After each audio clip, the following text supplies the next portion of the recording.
Well, and let's check that that's now working, shall we? I don't know which. Oh, it's not going to be that. Bloody hell. I have to put both. I don't think this headphone's ever been used. I never use it.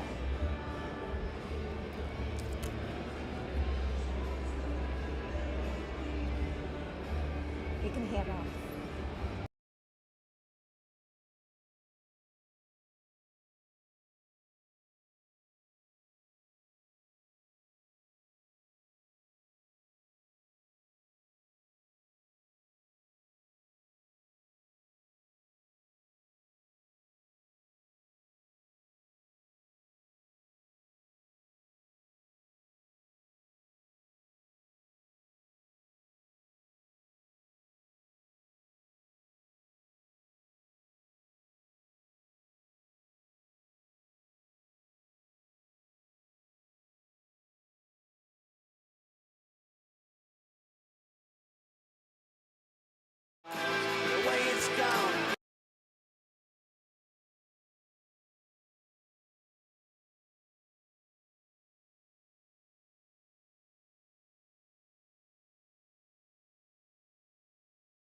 Hi. I think a few of you are still just coming back from the break. Do take a seat. Welcome back. We've got a great afternoon ahead of you.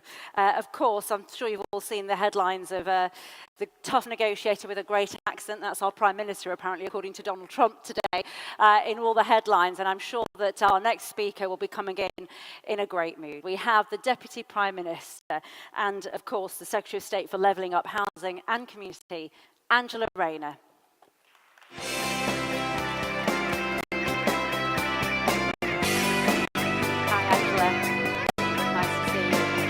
Lovely to see you again. Yeah, good to see you again.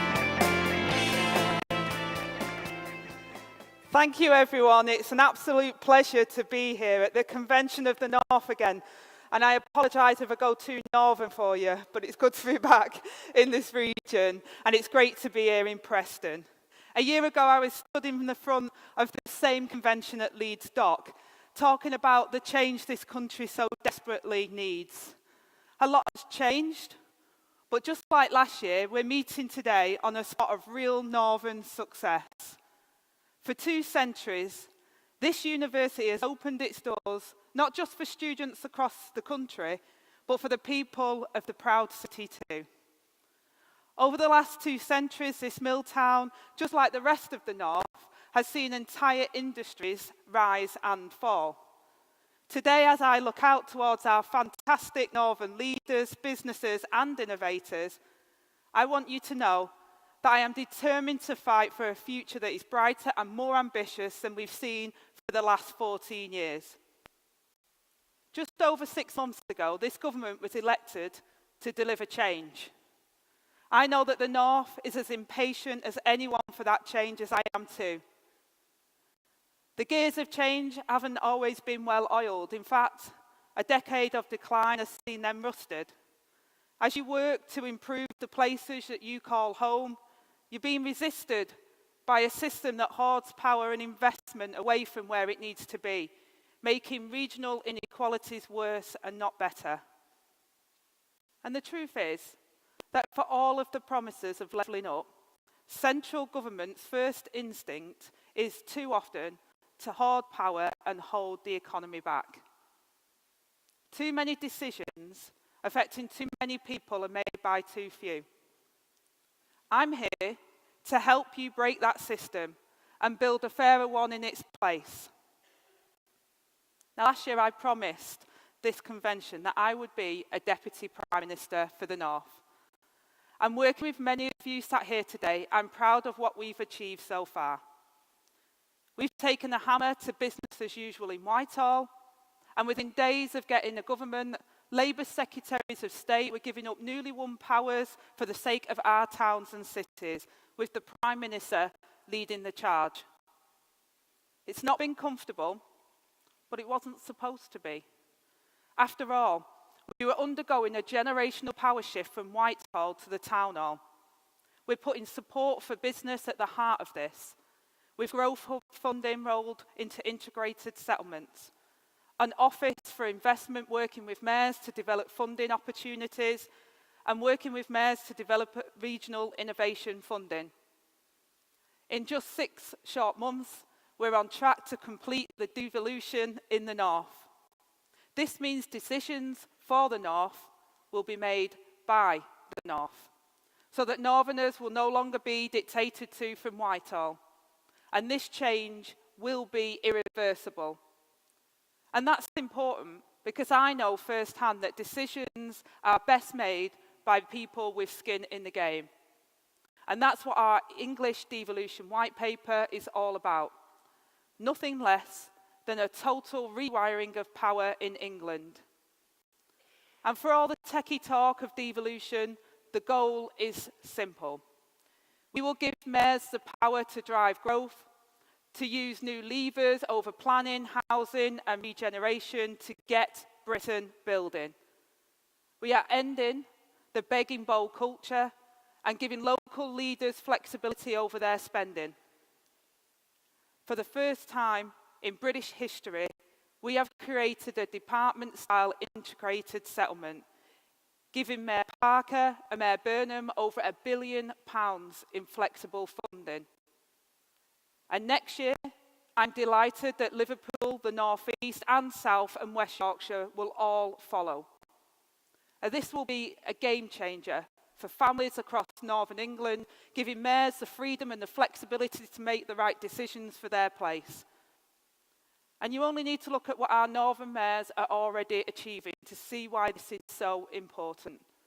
Just look at Mayor Braben's small and medium enterprise graduate scheme, keeping homegrown talent in West Yorkshire, and her investment in bus routes getting people to work quicker and cheaper, or Mayor Coppard's pathway to work mission, putting 10,000 residents in South Yorkshire back to work, and in York and North Yorkshire, Mayor Skeeth is investing millions in high streets, supporting local businesses to thrive. Mayor Rotherham is bringing award-winning TV and film productions to Liverpool with investment in new studios. And the success of our Northern mayors doesn't stop there.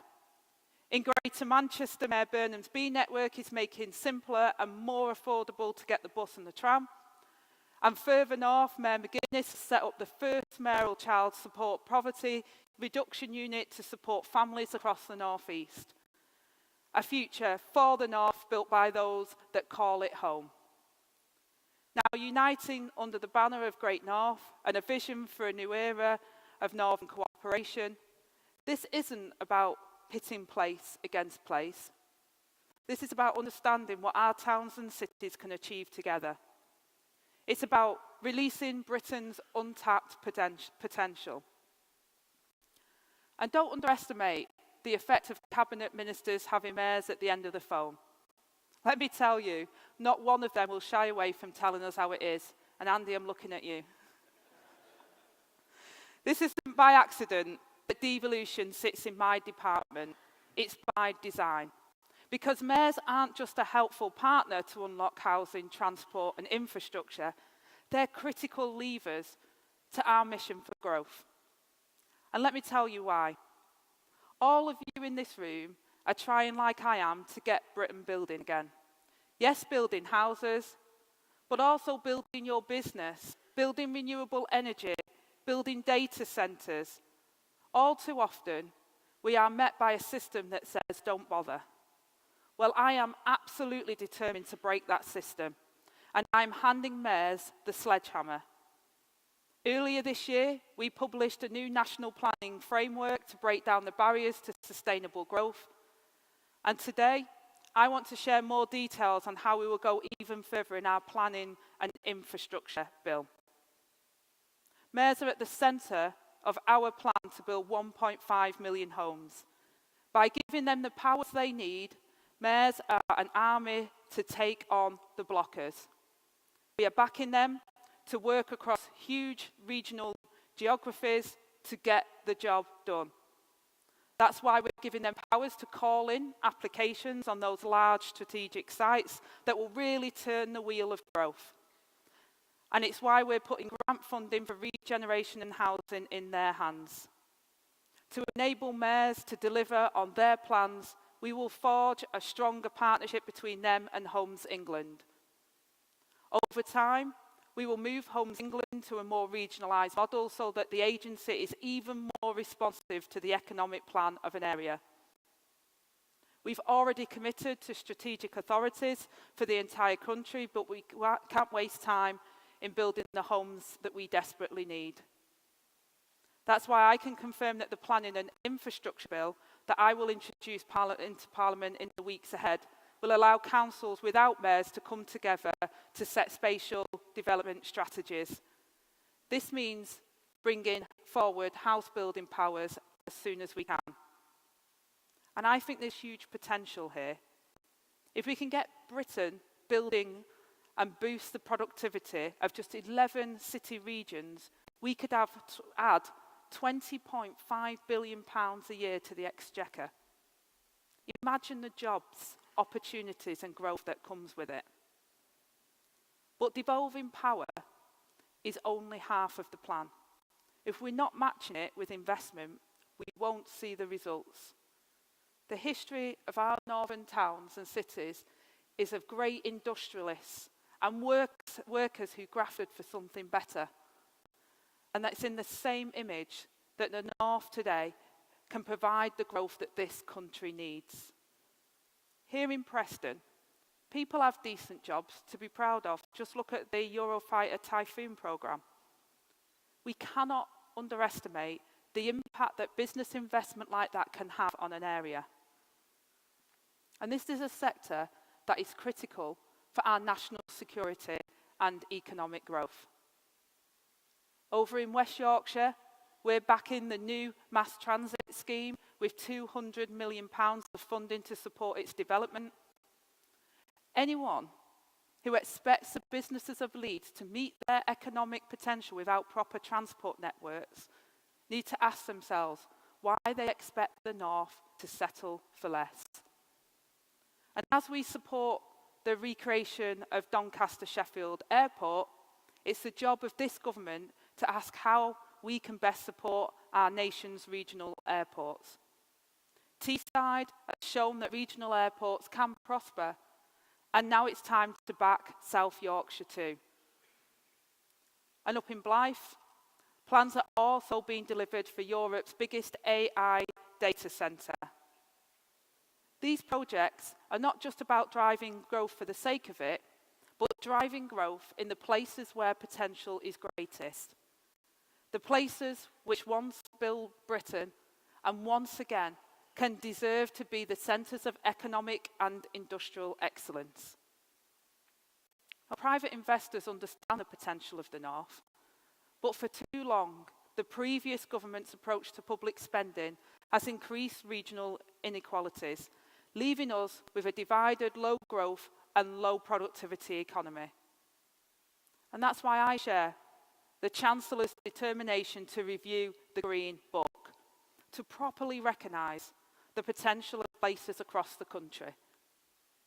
This means a full review of what it means for a project to be value for money.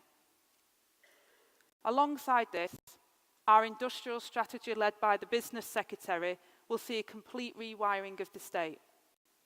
The Mayor's local growth plans are the bedrock of our industrial strategy, underpinning how we drive growth in every town and city. And finally, harness the great potential of the North. Now, these plans are already underway. Every mayor is working with government to align priorities. But time is of the essence. That's why we're wasting no time in publishing local growth plans and setting out these blueprints to deliver the manufacturing and green jobs of the future. That's only part of our efforts to rebalance the economy. My department and the Treasury are working with all strategic mayors with expert units laser focused on unlocking devolution opportunities in skills, transport and business support. And as we kickstart growth, it is only right that the workers who fuel the economy get back what they put in. This government's Employment Rights Bill means the biggest upgrade to rights at work in a generation.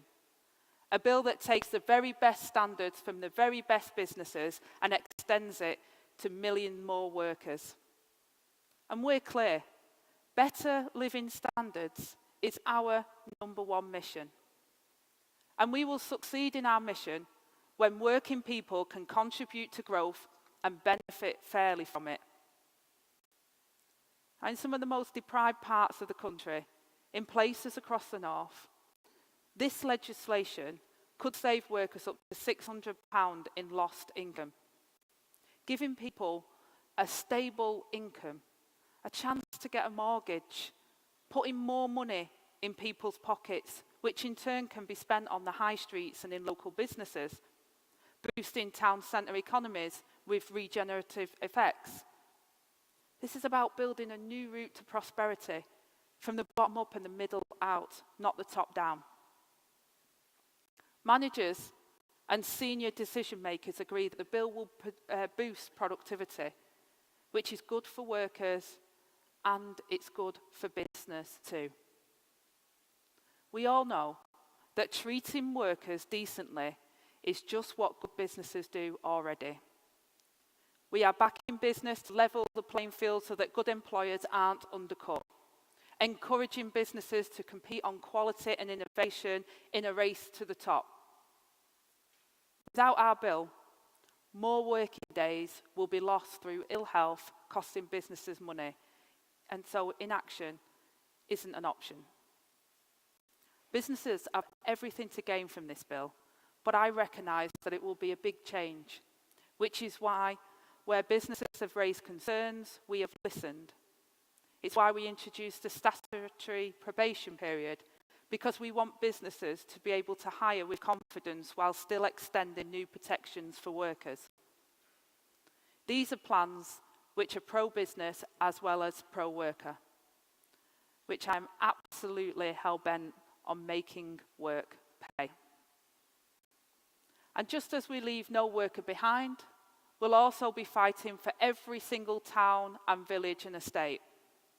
Too many neighbourhoods have been underestimated and overlooked for too long.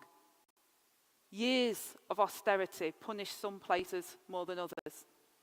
And if we're serious about rebalancing the economy, we have to leave nowhere behind. When I first stepped into government, we inherited a burnt-out shell that they called levelling up. It promised to rebalance the north and the south. When I got into government, the truth is, the money didn't exist. There was this warped idea that all places needed was just a lick of paint and a chessboard in the park. The job as Secretary of State before me was to micromanage announcements, choose which towns get what, pit them against each other. But the demands of our nation, the way to kickstart our northern economy requires so much more than a dragon's den way of governing. So instead, we're doing away with the sticky plaster policies of old and working towards national renewal.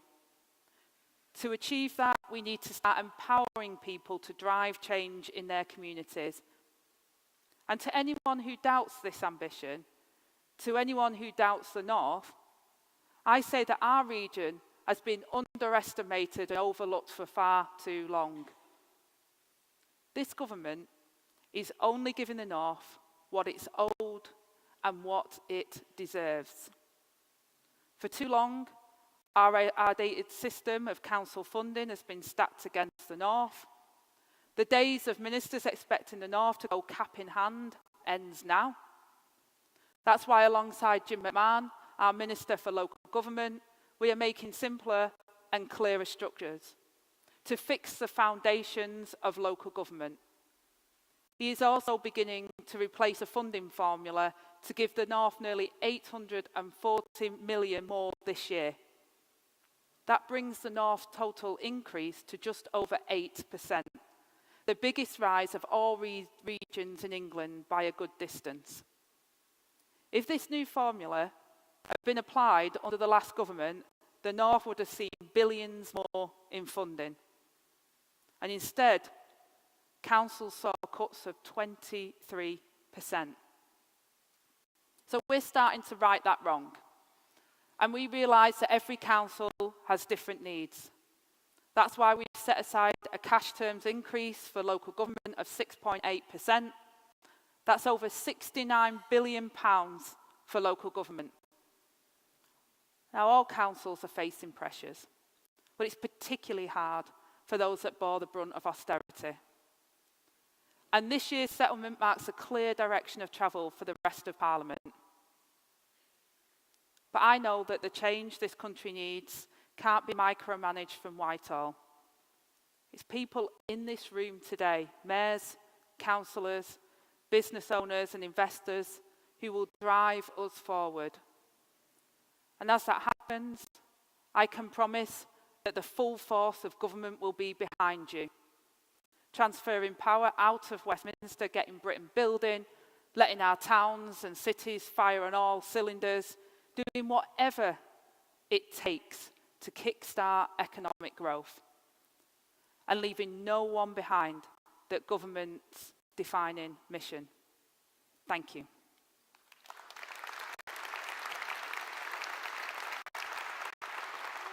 Come and take a seat with me.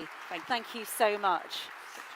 Should we just sit here? If they put the lights on, we'll sit there. Yeah, we can just sit here. You can sit on that one if you like, for a bit more ease. Thank you so much. I know you've got a very busy schedule today, but the North is obviously in your heart and in your soul, and you are here. Can I just ask you a couple of questions? We've had this, Slido thing where people can pose questions to you, and they've been coming in thick and fast, and one of them is being repeated in various ways, which is this one, because of course your support for the mayors is obvious, and the success of that will be seen. But somebody here is saying, how do we ensure that parts of the North without established mayoral combined authorities are not left? Some people here talking about Cumbria, for example, saying, why aren't we part of the conversation? Is it because we don't have a mayor? And other people talking about other building projects in Cumbria. But are places like that, they feel like they might not be involved in the conversation if they don't have a mayor? Well, first let me acknowledge that people would feel like that, and I can understand how that is a perception, because I've been really straight that we want mayors, and with the new priority programme, by May 2026, the whole of the North will have mayors, which is fantastic for the vision of how we can really drive that forward. But in the planning and infrastructure bill, you'll see in the next few weeks that powers will be handed to local authorities as well, where they can work strategically on spatial planning as well. And we're, as I announced in my speech, we've been given the biggest uplift to local government as well, because the mayors can't work in isolation. We've got one of the oldest mayors. I don't mean in age, Andy, but in terms of when the mayor was set up in Greater Manchester, and I'm a Greater Manchester MP, and just seeing how that's evolved and what that can unlock and how that can achieve is excellent. But I think Andy would be the first person to say that we can't achieve that without the local authorities and them all working together. So it's a critical part of what we're trying to achieve as part of devolution, is to really strengthen local authorities. And hopefully my speech also acknowledged the difficulty that local government face. I'm biased. I used to represent local government workers as a Unison rep in the Northwest.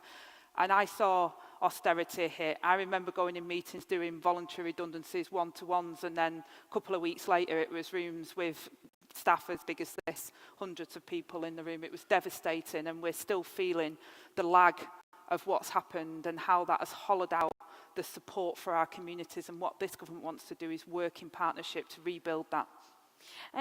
Can you protect a budget for transport? Because, as you say, there's been some successes, obviously, across the north, many, but transport, and our mayors were speaking about this earlier, remains an incredibly stubborn area of progress, and it's deeply frustrating, and people are fed up of seeing the Milton Keynes to Cambridge line being approved, and you think, well, what's happening for us?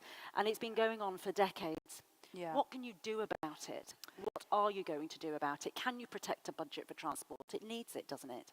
Well, what we're trying to do in number one, growth, and we saw it again in Greater Manchester, we had the highest growth above the national average and you've seen some of the work that was done around transport we talked about in Yorkshire, and the work that Steve's doing and the demands that are placed on us. And we've also in the King's speech announced the high-speed rail from Crewe to Manchester, and also, as I said, the mass transit scheme. So there's investment there, but it's clunky, and we need to look at whole place and the investment that we can do. And I'm really pleased that one of the departments that have been really receptive to devolution has been the Department for Transport. So the Secretary of State there is really keen to make sure that we use mayors and use local areas to understand transport connectivity, because it isn't easy to get from our cities into our towns, and in our rural areas in particular. The franchise model that we have doesn't work for them. So I think there's some real innovation both at central government, but also with the use of mayors and local authorities to really connect our transport system up, because you go to London, it's a different world compared to when you go elsewhere. And that's the ambition that I think mayors and local authorities have, is to have a transport system that works for local people, gets them to work when they need to, and instead of, one that is based on profit. We really do need a system that works for people and delivers. And we haven't seen, with the privatisation of transport, let's face it, it hasn't got better, it's actually got worse. And it was mentioned earlier this morning that, the West Coast main line will be full by 2030s. The M6 will be clogged. I mean, there isn't really much time, is there really, left to really fix this problem? Do you feel like it's something that can be done? I think it has to be done. I mean, I've got skin in the game. I don't want to be sat on the M62 or on the Avanti West Coast. I think it's absolutely crucial, and it's not just crucial in terms of people's experience, but it's crucial for growth, because if people don't have the transport links, we won't get that growth that Rachel, our Chancellor, is so keen, and our Prime Minister so keen on. We get that, we understand it, and that's why we're really keen to make sure that where we can, we're maximising the money that's in the system. And it is difficult. The inheritance was even more shocking than what the IFS was predicting before the general election. We found a £22 billion black hole. A lot of my department was in reserves. So we had to make some really tough decisions, but we've made it a priority for growth, because if we get better growth, then there is more investment in our public services, and that is the key to turning the country's doom loop of stagnation that we've seen over the last number of years. There is another question on transport here. There's a lot of those questions on transport. Seeing as though HS2 was supposed to catalyse national growth, wouldn't it be better to reinstate Phase 2B for national good rather than localised high-speed networks? Well, again, I've just outlined the situation we faced, and I don't need to rehearse to everybody what happened with HS2. The previous government cancelled it. I mean, the billions of pounds makes me angry that we lost in that process. But we have committed to high-speed rail for Crewe to Manchester. We have committed to the mass transit scheme, and we are looking at ways to which we can support transport across the north, because we recognise that our national growth mission will not be achieved unless we solve this problem. And I think, to be fair, the fact that you focus so heavily on this tells me, again, that we're in the right place, and the mayors and the local authorities that are bashing down our doors saying you need to do something about that are absolutely right.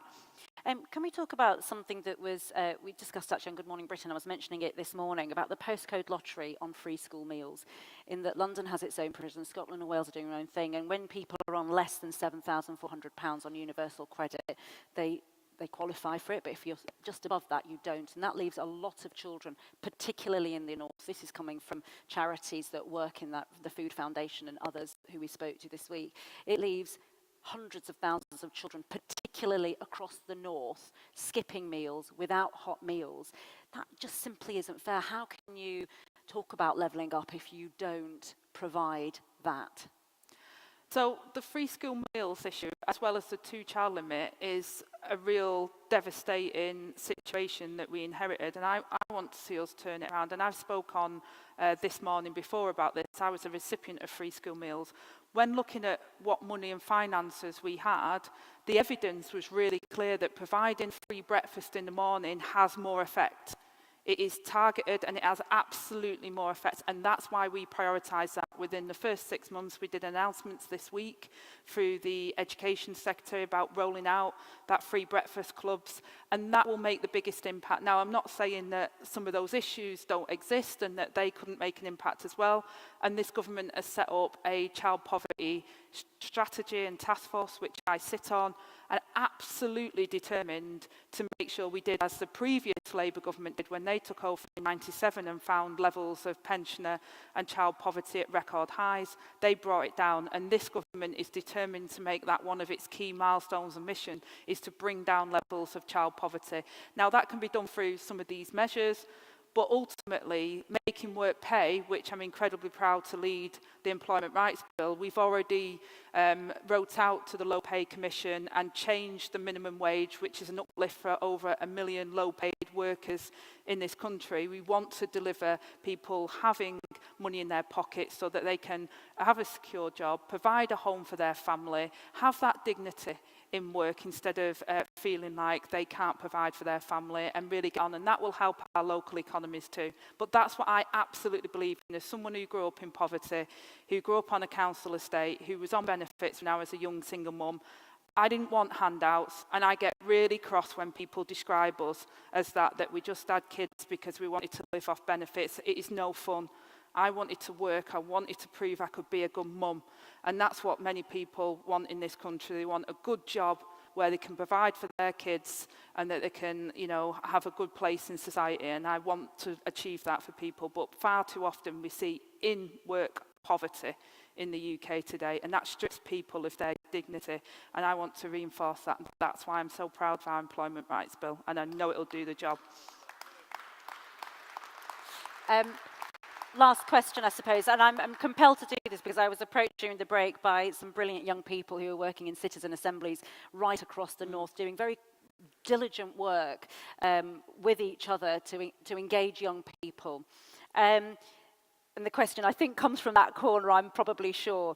The talent of young people, this person asks, within the north should never be underestimated. What role do you think that young people have to play within this whole plan for the north? Well, I mean, young people are incredibly talented, and I think that they're crucial. They're our future, and what really sort of, I think, is a crossroads for us as a country is that this generation is the first generation that will be worse off than the generation before, whereas we always had the logic that if you work hard, you did well, you know, you could be better off. They're not going to get a good pension. They're not able to afford their own homes. They haven't got secure employment. So I think it's absolutely critical that our industrial strategy brings those skilled jobs to areas. It's critical we listen to them on things like our future economy, on things like renewables that will give us energy security today, but will tackle the problems that the generations after us are going to face if we don't stand up for them. So I think it's really critical that young people are part of that process. And one of my concerns in recent years has been the levels of abuse of seeing young people and some of my colleagues leave Parliament and don't want to stand for office anymore. We've got to guard against that, because we need more young people getting involved in politics, getting involved in the boardroom, getting involved in business, and not feeling like it's not for them or it's for somebody else. And I want to encourage that, and it's one of the reasons I stand up, because I've said that class is one of the biggest problems we face in this country, and having my accent and being from the north and being a woman, I get told to stay in my lane. Only last week I was told to stay in my lane again because I was off doing some very important international work. And you just Who said that to you? It was some in the press that was insinuated, and my opposite number in my post. But they know that was really important work. In fact, the previous government supported it and funded it. And it's incredibly important that we do that work both overseas and here in the UK. So I suppose my message to young people is never stay in your lane, don't be quiet, and push down the barriers. And I'm a friend that's going to help you do it. Angela Rayner. Thank you so much. That's all we've got time for, because I know you're on a very busy schedule. Thank you so